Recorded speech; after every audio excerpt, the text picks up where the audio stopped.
I want to start this video with this quote. The internet enables 8 billion monopolies.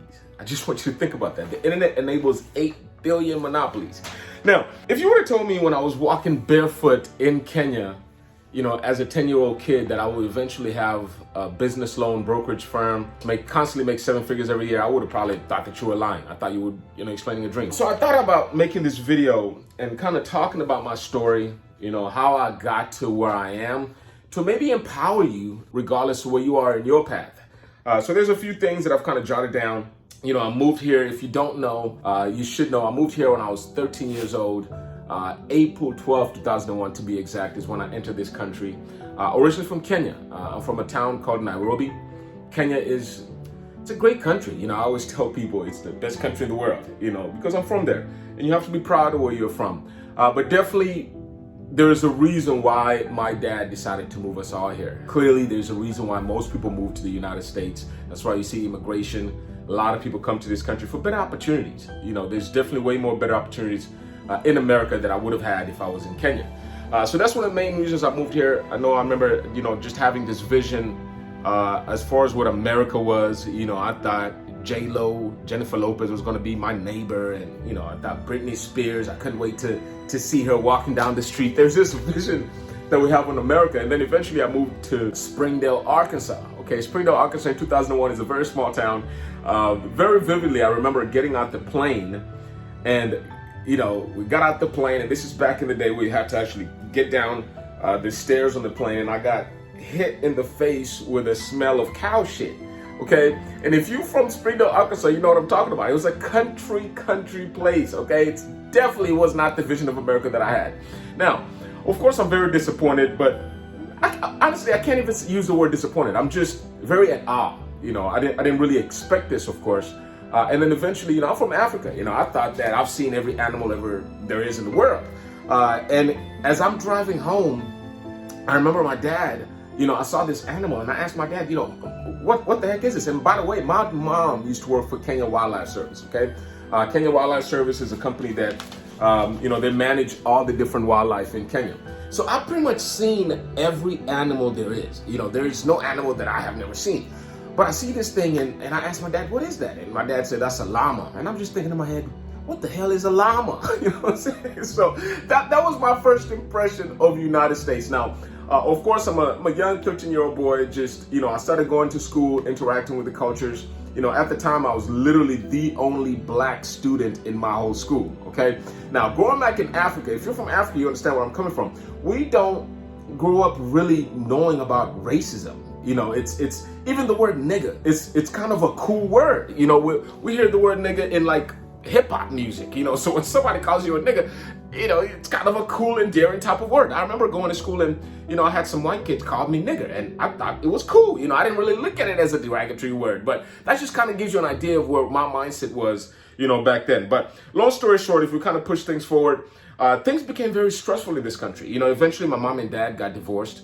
I always say that they were poisoned by the American system. Here in America, divorce is just kind of just a thing that people do. So long story short, my mom and dad got divorced. I remember just being stressed out because when your parents divorce, you have to choose sides. If you're gonna be with this one, you're gonna be the other one. I've always grew up with my mom. Never really knew my dad. My dad sacrificed pretty much everything to come to this country, and he used to be a CNA. He wiped ass for years in order to bring us all to the United States. So he sacrificed a lot, but I never had a relationship with him. Every sacrifice is, there's always going to be casualties. So I never really had a relationship with him. So I decided to go with my mom. Lived with my mom for some time, and I was a troubled youth, I should say. I started hanging out with the wrong crowds. Started hanging around, because I'm cool and I'm black. And the best way I can explain to you is society forced me to act based on their perception of who I was. Let me make that make sense. I'm a black kid in America, and I was a very good kid. My mom raised me to be very respectful. I was raised as a Christian, so I, don't steal. I used to shake people's hand, and you gotta, if you're from Africa, you know what I'm talking about. You gotta hold your hand like this and shake people's hand, and you gotta. Raised African instilled in me some great values, and I could never take that back. But society wanted me to act like a nigga. Okay, so I just started hanging around with the wrong crowds. I started smoking weed. Eventually graduating. Just kind of picked up all these bad habits, if you want to call it now. And eventually, I remember graduating from high school, and I knew at a very young age I did not want to go to college.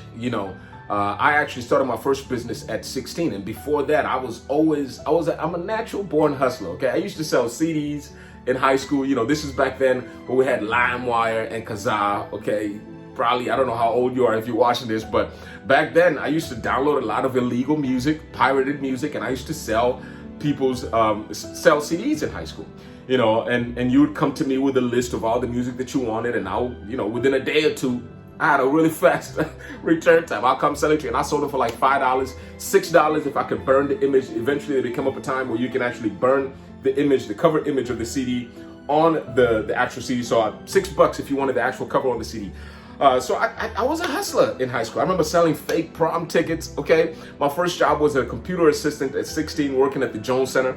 And back then when they had all these type of dances, prom or homecoming, it was just a piece of paper, just literally just a piece of paper. So I'd go to my job as a computer assistant and I would actually print out all these papers and I would sell fake prom tickets, okay? If you're my principal, if you're from Springdale High School and if you're watching this, please, allegedly, okay, I hope statute of limitations are over. But eventually, so that was my high school. I had this entrepreneurial mindset, and I remember very vividly when I was my last year in school, and school was never my thing. I'm that guy that made a D, a F in every single class. I graduated with a 1.8 GPA. I had a D in PE, okay? No, I had an F in PE, I meant to say. So I'm that guy that just did not really care at all when it comes to education. It's just, I knew whatever I wanted to learn. I was very passionate about computers at the time. Whatever I wanted to learn, I'd go to Google and I'll figure it out. I always say jokingly that I graduated from University of Google, and I literally did. I learned everything that I know from Google and doing that research. I'm a very self-paced type of individual. But I remember being in high school, and if you have African parents, you can relate. When you graduate from high school, you go to college. Education is a big thing when you're talking about high school. I'm the youngest of 4 kids, okay? So every one of my sisters and my older brother, everybody graduated and everybody went to college. And I'm the one, now I'm coming over here, with my family. And, I remember every one of my sisters, their senior year, they had that meeting that you have with your counselor, and you and your counselor and your parents decide what college you're going to be going through, okay? And I remember going to my mom's room, and I had to break this news to her to let her know that, Mom, we're not going to be doing that, okay? We're not going to college. And the thing is, my mom kind of already knew that I wasn't going to go to college. But I remember just being so stressed and actually sweating, having to knock on her door and actually tell her that I'm never going to go to college. So eventually, I graduated out of high school, and then I went ahead and I got into the mortgage lending industry. This is back then in 2008, where we're talking about, right pre-recession, right before the market crashed and everything like that. I dove into the mortgage industry and working as a business loan originator. And that was kind of my entry into the finance world. I worked with a company called American Mortgage of Rogers. And basically what they taught me, basically everything and anything that I needed to know as far as becoming a business loan broker. But at the time, I came at it at a very wrong time, because if you know 2008, that's when the market crashed, okay? So just think of me really excited. I always say that it reminds me of Wolf of Wall Street, when he actually graduates and gets his license to be a stock trader, and then after that, the market crashes. It was a very similar thing, but just like him, I stuck through it. I went ahead and eventually learned the market, learned the business, learned about FHA loans, VA loans, RD loans. Before that, subprime loans was just a huge thing. Majority of the loans were subprime loans. But at the time, after the market crash, the only loans that were available were basically government insured loans, FHA loans and VA loans and things as such. So eventually I learned these products. I had nothing else to do. I was working at Glad, which was a trash company. I used to work 3 days out of the week, 12-hour shifts, and still just trying to figure out what I'm gonna do. Because again, I decided that I did not want to go to college, So trying to figure out what I'm gonna do, eventually I decided to move to St. Louis with my dad to try to get to know him a little bit better. Because again, I've never really known my father. And the only thing that I've known about him was through my mother. And especially after the divorce, there's just so much negativity going back and forth. So I was like, as a man, I need to figure out, who my dad is. So I moved to St. Louis at the time, and also working in the mortgage industry. I did find a little bit of success, some traction. So I was helping people get refinanced and get better, put themselves in a better position. And I'm still kind of broke. If you're working as a loan originator, you work for 2-3 months, you're 18 years old. It's not like you're getting all these business, but there was a time there that I made pretty good amount of money. I was making a good $3,000 to maybe $5,000 a month as an 18-year-old kid for a very short period of time. Okay, this was not a long period of time. So I thought that, okay, I figured it out. I can support myself. I can go back to my mom and dad and tell, I told you so. I told you I could make it. But of course, it was short-lived, because eventually became the Dodd-Frank bill. And Dodd-Frank bill came with so much regulations and kind of just ruined the industry. We'll talk about that in a later video. But eventually, I ended up moving back to Arkansas and going back to my mother's house. And I remember sleeping on her floor. Oh, wow, this is crazy. So sleeping on her floor, and then, of course, got back to hanging around with the wrong kids. I started hanging out with, people that just were not the best people to associate myself with, and eventually started getting into some legal troubles. I've been arrested a few times. I'm gonna show you a few of my mug shots, okay? One of my biggest arrests, I remember, after I came back from St. Louis, I've been arrested for theft by receiving. I got arrested for aggravated robbery, and this is just hanging out with the wrong crowd, and I remember even going to court, and you go up to the judge, and the judge tells you, Brian Otieno, you're facing aggravated robbery. This charge, you're looking at, 20 to 40 to life. And I'm just sitting there, and I'm like, what the heck are you talking about? I'm not even that guy. What are you talking about? 20 to 40 to life? And I just feel like my life was over at this time. Things were just very stressful, and it was just a bit crazy. I think at the time I'm like 19, maybe 20 years old, because things just happened so quickly. I moved to St. Louis. I was just there for about a year. So I'm about 19 years old. So I moved back. I don't have nothing. I literally, no joke, I came back with like a trash bag. My sister, Effie, was coming. She lived in St. Louis at the time. She was coming back to visit my mom for Thanksgiving. And I told her, Effie, I need a ride home. And Effie came pick me up. Okay, I used to live in this basically abandoned house. I cannot believe this as I'm going back. This is crazy. I used to wake up and there was nothing to eat. We used to smoke cigarettes and drink water. That was breakfast, okay? So anyway, moved back to Arkansas, got into some legal trouble. I got arrested. Now, of course, I'm homeless, living with my mother. And after I got arrested, I embarrassed the heck out of her. And if you're an African, you know what I'm talking about. You get arrested, you better run far, far away from your mom, because she will kill you, okay? She literally will. That's how much, animosity and hate. I don't want to call it hate, but that's just the way African parents are. But anyway, long story short, I'm looking for a job. It's in the middle of the recession. I'm doing odd jobs here and there. I'm picking up trash after games with the Razorbacks. Arkansas Razorbacks is a popular, college team that I used to live close by. I'm picking up trash after concerts. I'm doing odd jobs, with this short-term staffing agencies, some of those that you see kind of those Mexican immigrants do, where they go and they work for a day. You've seen those guys at Home Depot. They go and they work at a construction site or do this. This is what I'm doing, and I'm just in my head. Maybe I should have went to college. Maybe I should have listened to my mom. Maybe, so you have all these thoughts in your mind, but something told me that that's not what I was meant to do. I don't know what it was, So eventually I did get a job. I remember this is where I met my first son's mom, Tasha, who's Kylan's mom. And I met her and I didn't even have a phone, so I'm looking for a job. Eventually after I met her, man, this woman became just such an important part of my life as I think about it right now. Because after I met her, she's taking me to job interviews. She take me to the unemployment office. She used to literally fill out applications for me. Okay, because again, I never used to pay attention in school. Spelling was just so bad. This is back then when there was not spell check. I still don't know how to spell sometimes, even up to now. But there's spell check, there's Grammarly, there's so many different sources, But she used to fill out my job applications. I remember this, and I remember using her phone to be able to actually get phone calls, and I got a job at Source Gas, and I was working through Source Gas. At the time, I'm still facing this felony charge, okay? Remember what we talked about, how we got arrested, how we're facing 20 to 40 to life, So I'm dealing through that, and then Tasha came and added more stress onto my life. I don't want to call it stress. It was something that I did as well. I don't want to blame this on her. But now she's pregnant, okay? And I'm about to have my first son. So life is just kind of a bit crazy at this point. You know, I didn't even know what to do. You know, but at least I got a job eventually. And I started working at Source Gas. And I think this is, you know, I'm getting paid and things is kind of turning around. You know, I finally get my own phone, okay?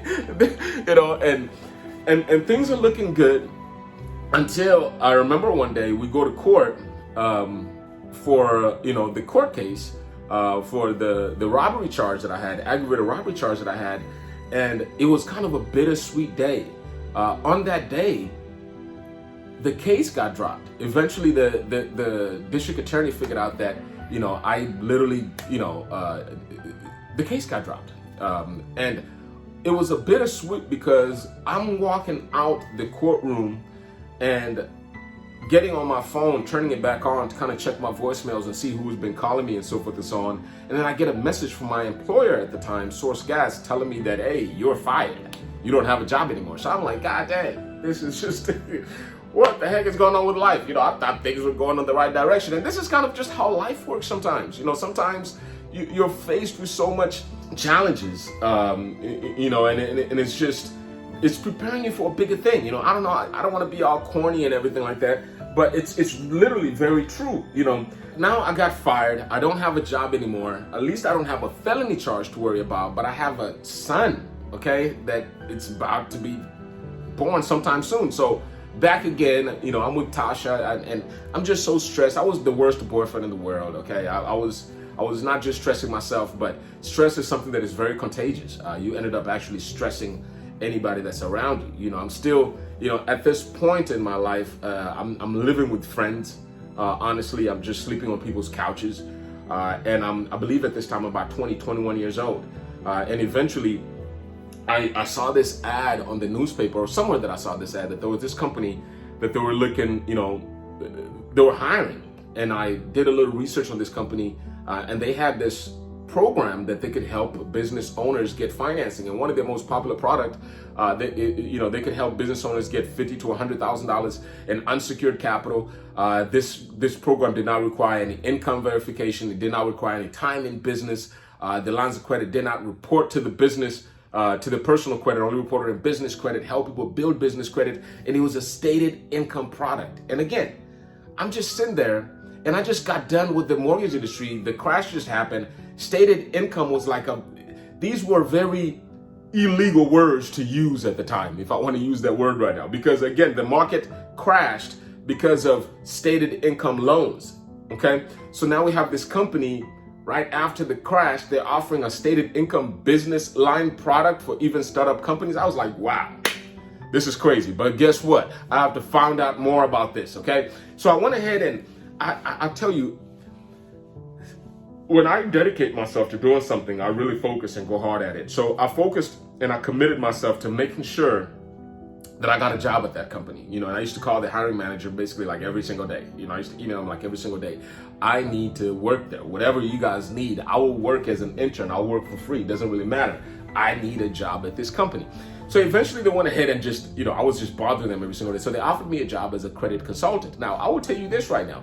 At the time, I had no idea about the credit consulting industry. I had no idea that you could fix credit, none at all. But again, like I said, I graduated. I am a University of Google graduate, okay? You give me 24 to 48 hours and I'll figure it out, okay? I think I can become a surgeon within 24 to 48 hours. Anyway, maybe that's just saying a little bit too much, but eventually I figured out about disputing items on people's credit report and you know, these items being removed. And my job was the people that did not qualify for their funding product, they could go ahead and send them to me and I'd go ahead and dispute these items and get them removed. Okay, so I got really good at doing that. And I developed a tactic, and this is where I kind of, you know, I figured out that I'm a morning person, okay? I wake up very early in the morning. Sometimes I wake up at 3, 4 o'clock in the morning if I have something that I need to do. So I'd wake up in the morning at like 3 o'clock. I'd be at the office at 4 o'clock in the morning. And I did that very tactically because I wanted to do my job, get done doing my job. After I got done doing my job, I would basically ear hustle. try to listen to see what the other people are doing, because I was trying to figure out what is it, how do they do this? How are they able to get people this money? And especially as a stated income product at the time, it really wowed me, and I was really intrigued about what they were offering. So eventually I figured out what they were doing. They were offering, business lines of credit, which is a product that I offer now, and I teach in my course how to help your clients get this product. But it's a business line of credit product. It's a very unique product. It's still going on up to right now. And then I also figured out that they also offer other different funding options. They do equipment financing, they do real estate loans. And I dug into the real estate piece. And again, my background was from an owner-occupied residential real estate. I helped people that wanted to own houses that they live in. But now I'm on the business side of things. So these are, help people buy commercial properties, help people buy investment residential properties. It's a little bit of a different side with a twist, but I still have the understanding of, loans. I had the understanding of credit reports. Of course, with the knowledge of helping people fix credit, I had to learn how to read and understand a credit report. So all of that kind of really helped me with understanding what they were doing. And I was amazed. I was very intrigued. I was excited. And all of these emotions are just coming into mind. And I'm just like, I think I found what I want to do, and I tried to get a job to do what they were doing, but those positions just was not available at the time. But long story short, eventually, me and my son's mom were not doing good, because my son was born, Colin was born June 11th, 2014. And things we were not seeing eye to eye. I was very stressful. I started drinking so much. Alcohol is just another habit that I picked up. And I started smoking weed every single day. And it showed in your work. When you start doing these type of habits and you do it, every single day, it starts reflecting on your work and how you deal with people. And eventually I got fired, and it's very, very odd for me to get fired. I know I'm saying that, and I just told you two stories when I got fired, but I'm usually one of those guys that if I get a job, I'm so good at it that if they fire me, like the business goes down. And eventually I got fired. At the time, I think the first time I got fired was just because of me having that arrest. This time, I think it's strictly because of performance. I was not performing at my best. And now I'm fired. This is August 24th of 2011. Colin was born in June. This is a couple of months after Colin was born. I'm fired. I have a brand new baby, a newborn. I'm still house hopping. I don't have a place to stay, and I don't know what to do again. But the firing manager said a few things to me that I just thought were remarkable. The firing manager, and I still, up to this day, those words is what led us to why we're here today. When I was getting fired, the firing manager told me, Brian, have you ever thought about starting your own business? And these things those words, it just kind of hit me. And I was like, wow, maybe that's what I need to do. So I got fired, long story short, August 24th, 2011, and on August 25th, 2011, Pennington Consulting Group was born. And I started, number one, helping people fix their credit and also offering all these other funding products. The vision for Pennington Consulting Group was a one-stop shop for all your funding needs. I wanted to create what I call a business Walmart, a funding Walmart is what you want to call it. Basically for all your funding needs. If you needed, lines of credit, we had that. If we needed real estate loans, if you needed equipment financing, 401k financing, revenue loans, merchant cash advance, I wanted it all in one stop where people can access all these things. And I tried a few different ways to execute this, and sometimes things that I would try, would fail, and I tell you this to let you know that sometimes you have to keep working your business idea until you finally fine tune it.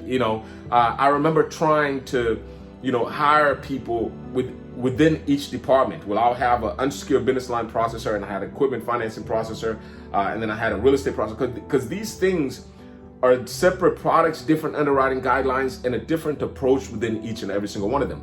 That didn't really work. I went ahead and I partnered with a business partner of mine, because sometimes you get yourself into this point when you're in business where you're either marketing your business, and then you get clients, and then once you get clients, you have to now process these clients, and then you process these clients, and then you don't have any more clients coming in, and there's just constant rat race. What do I do? Do I market my business, or do I work on these clients? And once I work on this, if you've been in business, you know what I'm talking about. So eventually I partnered up with a business partner of mine. He would handle the marketing stuff, and I would handle the processing side of things. And these are the things he was teaching me about, how I need to start recording everything that I do. Everything that I'm sharing with you led us to why we're here. So I want you to keep note of all of this. So I was in the mindset of, I can't really teach anybody how to do this at the time. I was like, I don't know how I'm going to record, and how do I get people in my brain to think the way I'm thinking? It was just a big challenge for me. So I never really executed on what he was telling me to do. Looking back, I see how that really kind of stalled my growth, but eventually, Jason worked with me for a while. We found some success. That was my business partner at the time. And we found some really good success, some really good traction. Started making some decent money, actually money that I can live off of. At this time, we're making at least $10,000 a month, but there's a 50% split. So I'm making about $5,000, maybe sometimes $7,000, sometimes more, sometimes less, And after this, actually, I had another business partner that I forgot about. His name was John, who ended up being a scam. He cost me a lot of money for my business. I actually moved him here from Vegas, put him in an apartment, paid for everything, and that ended up not working out. Now I'm working with Jason. I'm very kind of leery as far as working with a business partner, but Jason was great. Jason really taught me a lot of skills that I needed to know as far as marketing, executing business, and he was a very honest guy, but eventually, Jason decided to do something else. We were just not making enough money. And I think it was because of myself, not taking on to his advice. So he decided to do something else. And I remember, man, when Jason left, it was just at a very strange time of my life. I made money, but he left at a time where I was dealing with so much personal crap. Speed up a little bit. This is now like 2016. I didn't tell you guys that I had another son of mine, Gabriel, who's my second born, was born in 2014 with Gabby. Gabby is my second son's mom. And things were going well. Now we're 2016, I believe, 2015. Me and Gabby started having some issues. And I think it was due to the fact that I was just working too much, and also just some other things, just life happens, okay? Sometimes just things don't work out. But the reason I bring that up is I remember when Jason left, it was during the time that me and Gabby were having challenges. I lost, my grandmother died as well. And I was just in a very stressful state, When you start your business, it takes you a while to get confident with the fact that money is going to be constantly coming in, because you're in charge of everything. When you have your own business, when you have a job, all you gotta do is just clock in, clock out, clock in, clock out. They're gonna deposit that money every 2 weeks, or every month, or every week, whenever you get paid. But when you have your own business, there's that constant worry about how much money did I make today? How much money did I make today? Am I gonna be able to pay rent? Am I gonna be able to pay? It was stressful. I remember times where I would actually spend my referral partners' money, and it became time to actually pay my referral partners. I didn't have their money to pay them. Now I pay out my referral partners when I make the money, because there's just, anyway, so there's that aspect to it. But when Jason decided to go ahead and do his own thing, I was so broke that I decided to actually move in with my sister. Now, again, I have 2 kids at this time, if you're keeping up. I have 2 failed relationships, if you're keeping up. And I'm over here living in my sister's extra room, still trying to do this Pennington thing. And now I'm alone. I don't even have a business partner. And that's when I found this book by Napoleon Hill, Think and Grow Rich, okay?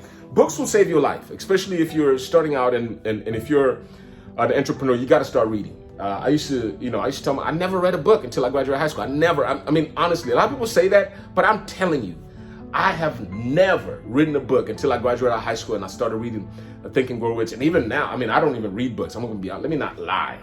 I listen to audiobooks, okay? I don't. If I get up and I start reading a book, I'll fall asleep in like 5 minutes, okay? But I listen to audiobooks, and I listen to a lot of audiobooks. And I was listening to Think and Grow Rich. Man, that book was powerful. That book was powerful. I remember putting my second born to sleep, Gabe, and just listen to it. It's a 10-hour long book, okay? And ooh, you connect with the book. And then after that book, I read Outwitting the Devil, okay? That's another book. My editor, you need to put these books on the screen. Think and Grow Rich, Outwitting the Devil. That book changed my whole perspective on life, changed my whole perspective on religion, everything, okay? It literally did. It changed my perspective on everything. So now I was ready to really go hard on Pennington Consulting Group, you know. And I remember me and my sister, you know, I'm living with my sister, and my grandmother died, and it was just such a stressful. She moved to Arkansas because her husband was going through medical school, so she was not in the best financial state, so it was a very stressful house. And I remember I had to move out of there because it became really stressful. I'll find a video of whenever I moved out of my sister's house. So I want to show you this video so you guys can know where I was in my life, you know. And I'm December 19th, I'm here in my storage unit. Got all my stuff. Spent the night at my mom's house yesterday. And got my food, as you can see. Getting ready to go to Muturi's house and start my new life over there. I want to just kind of record this video so we all know where my life is at right now. And watch what my life would be in less than 12 months. I'm over here living out of my car. Living out of my car. Look at my broccoli. My broccoli is about to go bad. But watch what I do in less than 12 months. Just watch. Wow, man, I'm driving like a 1993 Lincoln Town Car, and I'm going to the storage unit. I remember this. And then, you know, I moved in with one of my friends. His name is Muturi. And Muturi was Charles Muturi. He's from Africa. And he was living in like student housing. It's a very small house. And I told him, man, just let me sleep in your couch, you know. And I said, if you can just, it's a very small apartment, and the computer desk was actually in his bedroom. And I mean, you're talking about like a 400 square foot apartment. It's very small. And I told him, man, Muturi, I have one favor to ask of you. If I can wake up and be in front of this computer at 4 o'clock, latest 5 o'clock, if you can just give me that and give me a month, I promise you I'll be out of your way. Okay, and Muturi said, nah, no problem. I'd work sometimes, and he's sleeping right there. Sometimes he had his girlfriend, and I'm sitting there working. Wow. Anyway, just remembering all this is crazy. And this is in 2016, starting in 2017. Long story short, this is when life changed. Literally. First month of 2017, beginning of the year, it was the best month I've ever had in business. I made over $30,000 in 1 month. And I was like, wow. The focus that I had at the time, I literally had no other option. I had no other choice. The focus was just unheard of. I need to go ahead and wrap this up because I got to make it to the gym. But it was just crazy. You know, after I made that money, of course, I moved into an apartment. I'm trying to rebuild my life back together. Me and Gabby are working and getting into good terms. Me and Tasha were not really in good terms. You know, I was constantly going back and forth to see my son, and life was just crazy at the time. I couldn't see my firstborn, Kylan, but I could see my secondborn, and this just came with his own challenges because, you know, I'm emotionally kind of messed up in my head. You know, I can't really see my son. I don't know why I'm hiring lawyers. You know, lawyers are not really bringing any results, and it was just kind of stupid. And I went on with the lawyers for so long until I decided to be my own lawyer.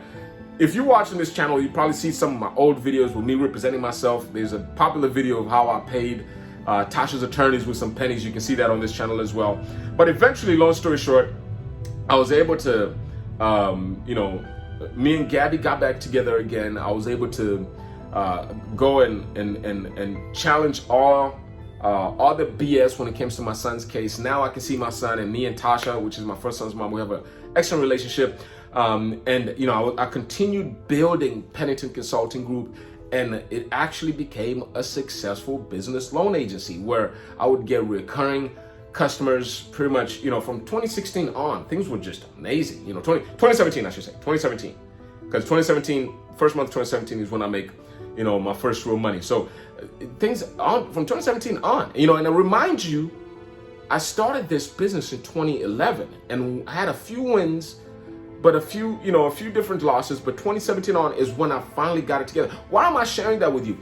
These things sometimes take time. Sometimes there's luck that is involved. Sometimes people just jump into something and they're, very successful, and they, but sometimes it just takes time. So for 2017 on, I started applying everything that I learned. I started reading books. That's another key thing, that you gotta be doing that. You gotta be reading books. I'm sorry, but you just have to. So eventually, I'm growing my referral business. I'm starting to make $50,000 a month, $40,000 a month, and things are going well. And eventually I decide, it led us to where we are here, where I decided now that I've learned everything. I wrote a book, Three Paths of Lending, and I remember even moving into this large house. I'm gonna show you. I called it the White House. I'm gonna show you a video of it, somewhere here, or a picture of it. So success was there. Everything that I worked so hard for was actually becoming a reality. And then, eventually when you become successful, you decide to give yourself even more challenges. So eventually I decided, actually last year, that things was going well. And for so long in my life, I had sacrificed my time and also just everything for my kids. It's either I was battling, court to see my son, or I was dealing with some issues with Gabby, or I was battling, some issues with my business. And starting 2023, end of 2022, beginning of 2023, I decided to move to Dallas, and I decided to do it I'm gonna be honest, for selfish reasons. I told myself, I need to go ahead and start focusing on myself. I go back every single week to see my kids, though. Every single week I'm on that plane. I'm actually flying today to go to Arkansas for the weekend. But I decided to be a little bit selfish and kind of just start focusing on myself. And in addition to that, I decided to go ahead and start sharing my story online and launch Broker Solutions Academy, because I saw that there was this huge gap with all the training that was available when it comes to becoming a business loan broker. And I wanted to kind of, offer my 2 cents in this field. And that's what led us to being here. So, if you're interested in my journey or my path, or if you're interested in becoming a business loan broker, definitely there's going to be a link in the description where you can go ahead and sign up. We're going to be launching a course to teach you how to become a business loan broker, how to start your own successful 7-figure business loan agency. But that's kind of in a nutshell my failed experiences, my failed, intertwined with some of my challenges in life as well. And there's just, the future looks bright. There's nothing but up from here. But I appreciate you for joining me today. Maybe there's going to be a version 2 of this video to kind of just keep on going to discuss some of the different life lessons that I've learned as well, and what kind of got me here. But anyway, I appreciate your time today. I really do. And again, there's going to be links in the description. I'm offering my book for free, Three Paths of Lending, how to get money for any business, if you want to learn how to get money for your business or any other business. But other than that, I appreciate your time, and I'll see you in the next video. Done. So you might want to ask yourself, or you might be thinking, why is this guy telling us his whole life story? Why should I care? What's the takeaway about my experience? And there's a few. One lesson that I learned, that every man, and I wrote this down, every man should focus on self-reliance. And by that, I mean, this business and all these journeys that I went through really saved me. During the time that I was going through some challenges in life, maybe relationship challenges or just growth, because in order to grow, you go through stresses. If you just think about, you trying to put your feet into the shoes you used to wear as a toddler. I mean, your feet have expanded. You've stretched out yourself. You stretch out your life in a sense. So being self-reliant and having something to always fall back on, which is the skills that I've gained throughout all the experiences I had, was a major takeaway. And I definitely say that every man should be self-reliant. Another thing is that, I started here by, the quote that I said, the internet enables 8 billion monopolies. I want you to just let that marinate. And it's a quote by somebody. I'm gonna look it up and I'm gonna tell you who it's by. But through the power of the internet, we can really become anything we want. There's so much abundance out there. If you're starting out a business, some people try to focus on the end result, and just thinking about the end result tends to be overwhelming. If you are starting a business and you're thinking about, if we think about entrepreneurs and we think about Elon Musk or, Facebook owner, Zach Zuckerberg, or, we think about all these Oprah, or, whatever it is. And once you start having, just really right now, think about that. And you think about what it took to get that, you start getting overwhelmed just thinking about that. And all it is just a process. As I said, I came from a guy that I used to play soccer barefoot in Nairobi. And now I have a 7-figure business, and I'm starting to build another 7-figure business. And I've funded over hundreds of $millions in business loans, lines of credit for business owners out there. And people come to me and trust me to give them decisions as it pertains to their business. People used to trust me to help them with their, their first loan. I have lawyers that come to me to help them fix their credit. I have judges that I've worked on their credit and help them fix their credit. This is the guy that graduated with 1.8 GPA that you're looking at right here. And throughout this journey, throughout your entrepreneur journey, you will learn so much about yourself. You will learn so much about so many different things. And I have so much more to learn. And I want to conclude with this, because we all kind of tend to ask ourselves, what is the purpose of life? Why the heck are we doing this? I remember I used to think about this, like, God dang, is God just playing a goddamn game? Is this some kind of Monopoly game for him? Why is he making me go through all this crap? You know what I'm saying? And sometimes you ask yourself that. And I came down to this conclusion, and this is so far what I have, And the purpose of life is to simply experience it. There's no such a thing as good or bad. I think man decides what good or bad is. And let me make that make sense. If somebody, joins the U.S. Army and goes to Iraq and kills somebody, that's considered doing good, doing a civil duty. But if I go down the street and somebody pisses me off and I kill them, then I can get sentenced to death because I've committed a crime. Who defined what good or bad is? Because it's the same act, but it's defined differently by man. Human beings are remarkable people. Just think about the world that we live in. Look around you. Y'all used to be dust. Now I'm talking to this freaking thing that is recording me, and I've got, look at the buildings, the roads. Just language, the way you can understand me right now. We took these letters and these symbols, and we created language out of it, and now we can communicate with each other in so many different languages out there in the world. And I'm about to fly and go home today, and I'm about to enter this plane that's gonna fly over 40,000 miles in the air. This is just remarkable what we've done as a society and as human beings. And all we're here to do is just experience it, and more than just experience it, to leave our mark in this world. That's the reason I started this YouTube channel too, is to kind of detail my experiences. I got 3 boys. You guys, if you haven't seen them, I'm gonna show you a picture of them. Prince Kylan, King Gabe, and the Godfather JJ. And these people, these kids, my children, they inspire me in ways that nobody ever could. So we're here to experience it. That's my takeaway. The internet enables 8 billion monopolies. When are you going to start building your monopoly? I'm out.